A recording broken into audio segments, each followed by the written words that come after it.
Sebenarnya sebelum masuk ke sana ya, penting juga kita eh, menyempitkan pembahasan ini mengenai pelaporan itu. Karena memang sudah dilaporkan, beritanya begitu kan ya Kak ya.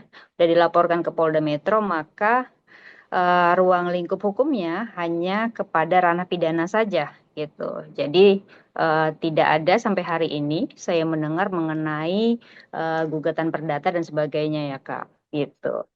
eh Pemberitaan yang beredar, terus yang kita ketahui bersama bahwa Lesti dilaporkan dengan pasal 113 junto pasal 9 Undang-Undang 28 tahun 2024.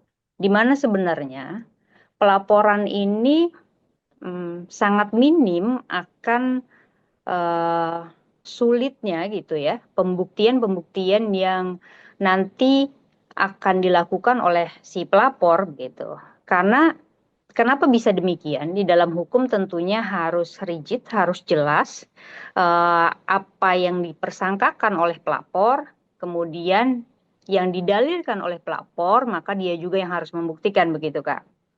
Pasal 113 junto pasal 9 Undang-Undang eh, nomor 28 tahun 2014 ini sebenarnya menitik beratkan pada unsur yang dimaksud pelanggaran hak ekonomi kemudian dalam penggunaan komersil. Sehingga nanti pelapor tentunya harus membuktikan apakah Lesti Kejora di dalam YouTube ini, yang pertama apakah dia yang memiliki YouTube, sehingga YouTube ini mendatangkan eh, hak ekonomi gitu terhadap si Lesti Kejora. Atau kemudian apakah kegiatan yang dilakukan oleh Lesti Kejora sebelum diuploadnya di YouTube itu merupakan tindakan komersil yang kemudian dilakukan dengan sadar oleh Lesti Kejora untuk hak ciptanya orang lain, begitu, Kak. Eh, itu dia, Kak, sebenarnya. Eh, Pelaporan ini bisa kita katakan salah sasaran ya, Kak. Karena harusnya ketika pasal yang digunakan adalah pasal 113 junto pasal 9 Undang-Undang 28 tahun 2014, yang disasar adalah yang mendapatkan keuntungan ekonomi begitu atau hak komersilnya yang kemudian eh, yang diangkat di dalamnya ya begitu. Lesti di dalam YouTube-nya dan itu diupload bukan di YouTube-nya ternyata ya Kak. Iya. Ini menggambarkan bahwa hal-hal yang dilaporkan itu sangat-sangat sumir begitu sehingga nanti bisa saja kasus ini jauh ya dari target yang dikehendaki gitu, motif yang dikehendaki oleh pelapor. Misal saja begini, Kak, kita ngomongin soal unsur pasal 113. Pasal 113 itu tentang hak cipta ini ada tiga unsur dia. Yang pertama adalah tentang penggandaan gitu, terus tentang pendistribusian juga tentang pembajakan.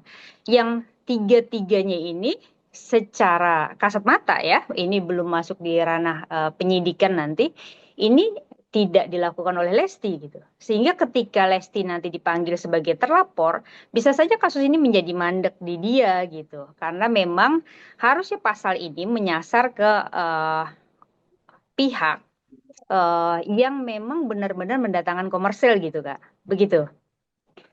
Sebenarnya ya sebelum melaporkan tentunya pihak pelapor ya kemungkinan besar sudah menyiapkan buktinya begitu ya. Tapi apakah bukti itu kemudian memiliki korelasi dengan yang dilaporkan itu kita sama-sama tidak tahu gitu. Eh Balik lagi ke pasal 113 itu ke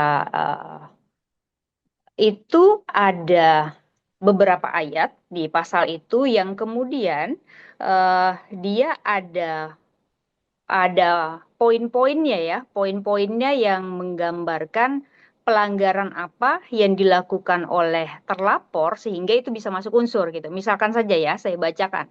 Poin A berbunyi bahwa seseorang yang tanpa hak melakukan pelanggaran hak ekonomi gitu yang diatur oleh pasal 9 ayat 1 untuk penggunaan komersil. Ini sama dengan ayat A, ayat B hampir sama, tinggal poinnya saja yang berbeda. Artinya dia harus membuktikan bahwa ada yang namanya pelanggaran hak ekonomi yang dia terima dan juga penggunaan itu merupakan tindakan komersil begitu. Sehingga begini Kak, kalau Lesti eh, membawakan lagu itu, misalkan di dalam sebuah hajatan, apakah kemudian organizer ya, eh, sebuah hajatan itu memiliki niat untuk sebuah komersil kan tentu tidak gitu. Sehingga tadi saya sampaikan bahwa harusnya pihak pelapor lebih rinci gitu dalam hal merunutkan pasal-pasal itu tadi Kak. Lanjut misalkan kita poin C ya 113 gitu. Poin C, seorang tanpa hak atau tanpa izin dari pencipta atau pemegang hak melakukan pelanggaran hak ekonomi seperti misalkan ayat 1 A, B, E, dan G gitu. Terus kemudian pasal D-nya adalah hak atas pembajakan gitu Kak.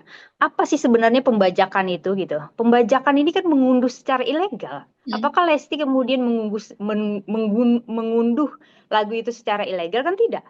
Apakah kemudian Lesti di dalam hal pasal 113 ini, dalam korelasinya unsurnya pembajakan, apakah Lesti memperbanyak atau menjual DVD gitu bajakan itu? Kan juga tidak gitu.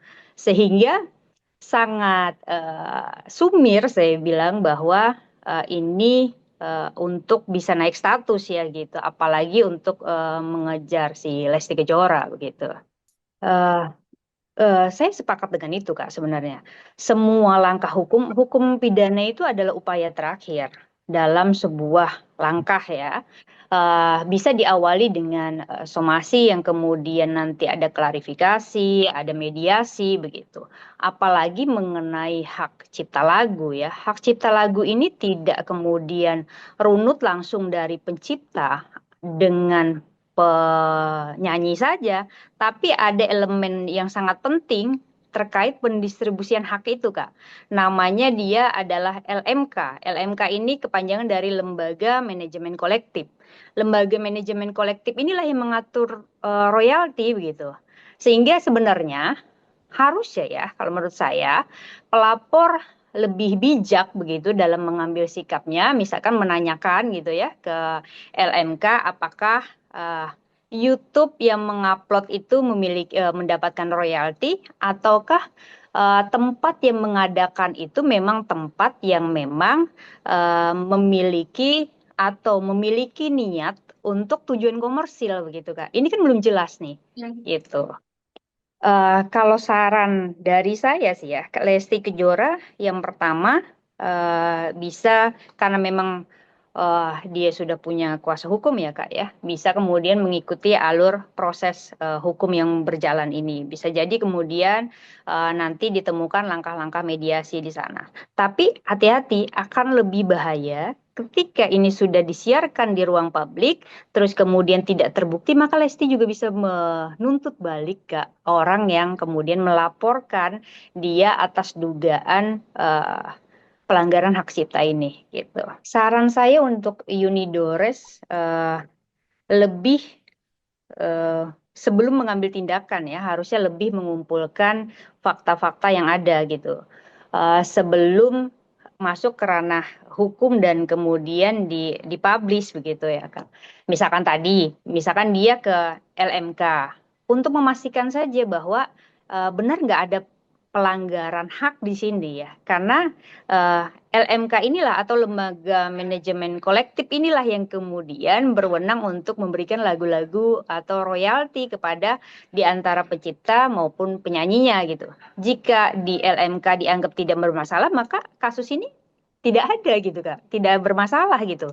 Tapi ketika LMK menyatakan bahwa memang ada pelanggaran yang dilakukan Lesti, barulah kemudian Unidores bisa mengambil langkah-langkah selanjutnya gitu. Begitu sih Kak.